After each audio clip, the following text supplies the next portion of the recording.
Andrew Jackson, as far as I know, I'm pretty sure about this part.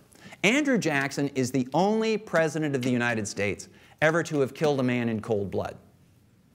I think he's the only president of the United States to ever have killed a man with his own weapon. Now, it's possible that George Washington actually killed somebody, had fired a gun. I know Theodore Roosevelt liked to brag that he had killed a Spanish soldier in Cuba during the War of 1898. I'm pretty sure he's wrong. I mean, if you read the letters there, the first time he says, "I shot at this fleeing Spaniard. I think I may have winged him." The second time he tells the story, "I hit him." The third time he tells the story, and he went down dead. So anyway, and now the circumstance of killing a man in the cold blood is Charles Dickinson had gotten in a dispute with Jackson over a horse race.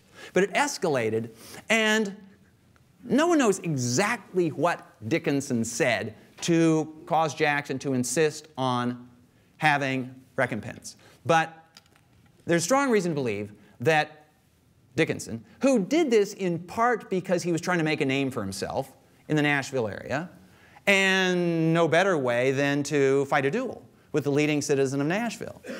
And he either gathered or somebody told him, you know, if you really want to get Jackson to go off, say something about Rachel.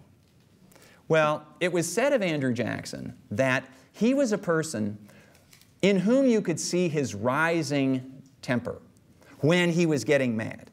And his face would flush, and he would start to talk loudly up to a certain point. But when he got really angry, then all of a sudden he would get deathly quiet. And apparently this is what happened when Dickinson crossed that line, because all of a sudden Jackson gets really quiet. And Dickinson understood, uh-oh. So they had this duel. And dueling was illegal in Tennessee, so they went across the border into Kentucky, where it was actually illegal too, but nobody ever prosecuted there. And this, by the way, this was just 2 years after the more famous duel of Hamilton and Burr, which of course was illegal in both the states where they were. But nonetheless, this was the way things were done. Now, I won't give you the detailed story of the duel. I do with my students, and especially, occasionally I speak to elementary school or junior high school students. And the 7th graders, they're a tough crowd. They're a whole lot tougher than you. You're an easy crowd, because they all have to be there, and they're not interested in the stuff that happened ages ago. But once I start talking about the duel, and I get people to play the different roles, oh, it's great fun. Anyway, so he kills this guy.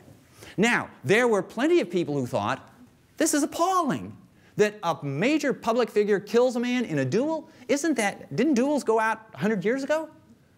But the thing is that there were plenty of people in America who thought that made Jackson all the more qualified to lead something, to be president of the United States. Because a lot of them would say, well, yeah, the guy insulted his wife. That's what I do too.